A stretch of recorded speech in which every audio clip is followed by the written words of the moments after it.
Hi there, welcome to my views and news. Three news stories for you. Before that, an announcement and a few words on a topic. Firstly, at 1800 GMT, after around 90 minutes, I'll be back with this week's last live chat. Interesting topic in today's live chat.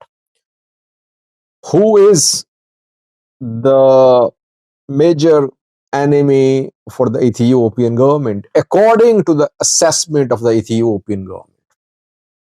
Obviously, when the government has decided who is the main enemy, it means the government will focus on countering that enemy first.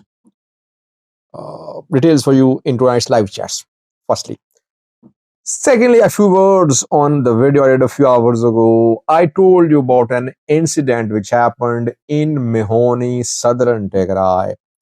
It was a clash between Tigray military and a militia in Mehoni. Militia is pro Gitachoreda.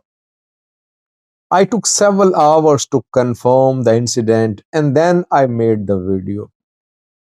So several viewers, I would say lots of viewers said, you're lying, nothing is happening, we're in Makale, we're in southern Tigray, you are lying, you're spreading propaganda, you're working against Tigray. I remember when I talked about entry of Tigray militias into southern Tigray last year. Back then, similar propaganda was launched against me. People said nothing is happening in southern Tigray. Sajid, you are an Amhara asset. You want to divide Tigray. You work against TPLF. You work against the people of Tigray. You promote war, etc. Later, it was confirmed that Tigray militias entered southern Tigray. Southern Tigray came under their control. They gradually expanded their control of southern Tigray. Now, again, incident happened in Meoni, but either those who criticize are ill-informed or they want to mislead me and mislead viewers. I can ban them anytime. They won't be able to comment. But that goes against my principles. I think I should not ban people from commenting here.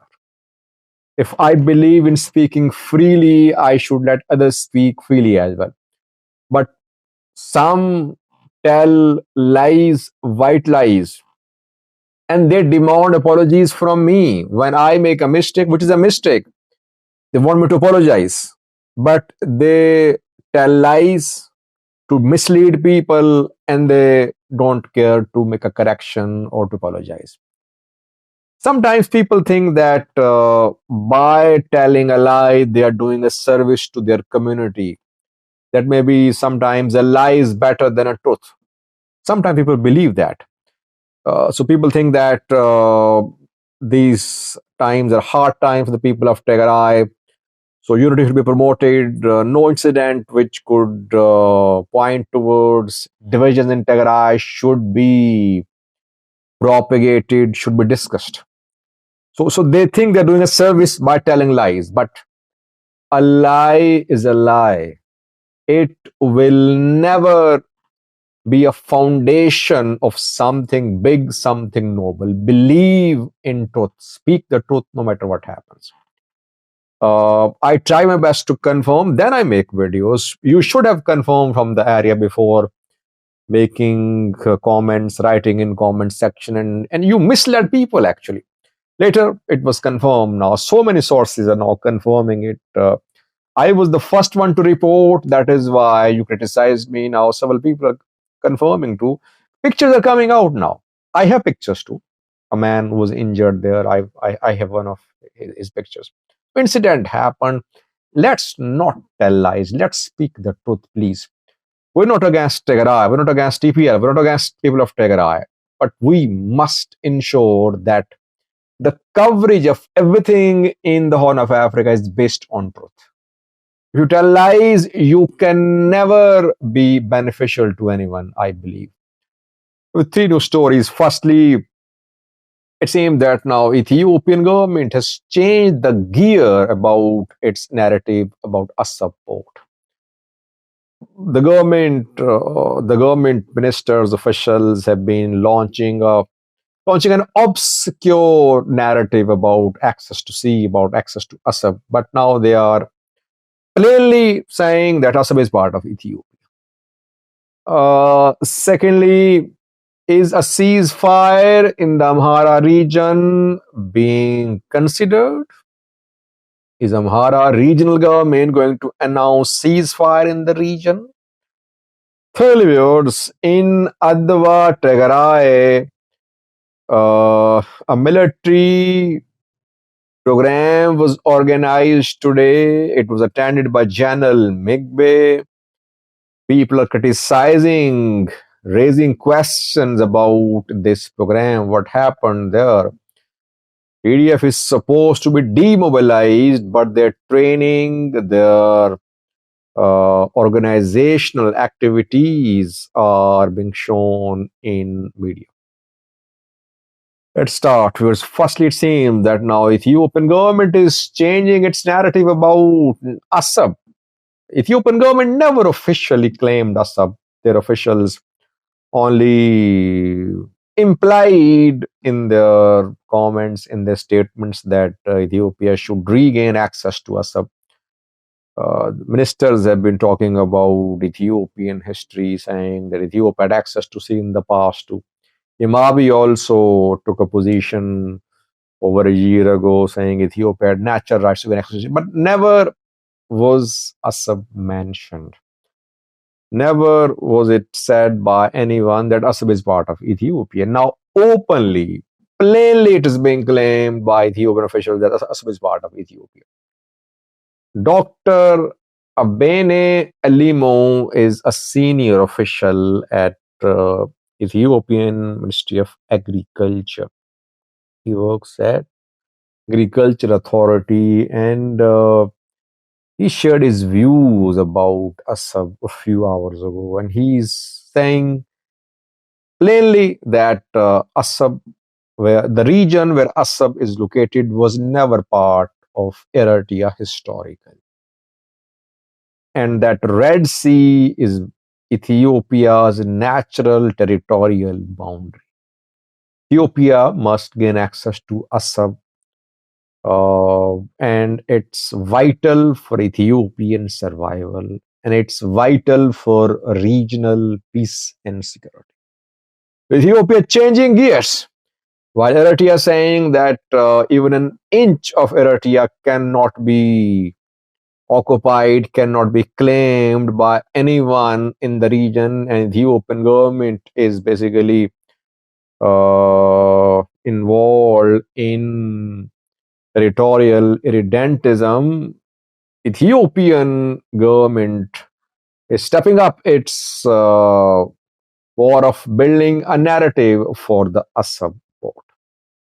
Secondly, viewers, Adwa Tigray, where a military show was held today. It was attended by General Migbehele. I think it was some sort of a training program of recruits, either some passing out ceremony of the recruits or their daily routine military activity. The program was attended by General Migbehele. Tigray TV shared images and footage from the program. People are raising questions about the intentions of Tigray military, that the military is supposed to demobilize its fighters.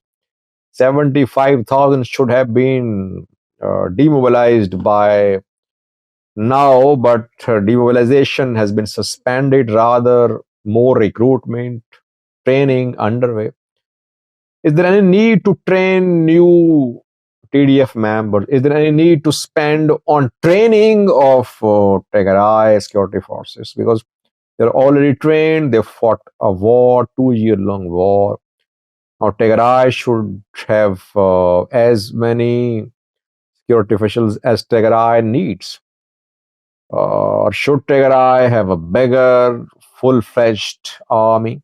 Migbehele was suspended, by the way, by President Getachew Reda. He signed an order to suspend Migbehele Johannes and Marshal Bijine, but Migbe is conducting military activities by overseeing the training of Tigray soldiers. The suspension order was not implemented. Lastly, viewers, is a ceasefire going to be announced in the Amhara region? This is what is being proposed by National Dialogue Commission. National Dialogue Commission Chief Mesfin Araya met with, he and his team met with Amhara regional government leaders. Araga Kabede was there, the regional president, and Mesfin Araya led National Dialogue Commission delegation called for dialogue to solve the conflict in the Amhara region. This commission held some meeting with Skandar Naga, with Colonel Fantahun and other Fano fighters a few weeks ago. It was confirmed some Westerners were also part of that meeting. Mesfin Araya, in his meeting with Araga Kabede, said that Amhara regional government should announce a ceasefire in the region that could pave the way for dialogue. Now, generally, these National Dialogue Commission commissioners don't say a word without a green light from the government. I think that maybe he was told by the government to make this suggestion. Otherwise, I don't think that these people can make such recommendations on their own. Either the government is considering the announcement of ceasefire, or it wants to see the response to it. That if ceasefire is announced, what will be the response to it from Fano side? Whether ceasefire is announced in Amhara or not, military won't withdraw from here. People might link it to the issues in Tigray, that since Tigray is now Tigray's situation is very volatile, that is why Abiy wants to make peace in Amhara. I don't think so. I don't think that government is going to announce ceasefire in Amhara. Even if a ceasefire is announced, ENDF won't withdraw from the Amhara region. I've been saying the day ENDF withdraws from the Amhara region, Fano fighters will take over Amhara region. They will take over Baidar, Gondar, everywhere. So, I don't think government will take the risk of announcing a ceasefire and withdrawing ENDF from the Amhara region. But this is what National Dialogue Commission is proposing. Let's see, will ceasefire be announced? Are there any backdoor links between Fano and the government? And government is seriously considering the announcement of ceasefire in the region. Let's wait. But I doubt that government will do it. Thank you for watching.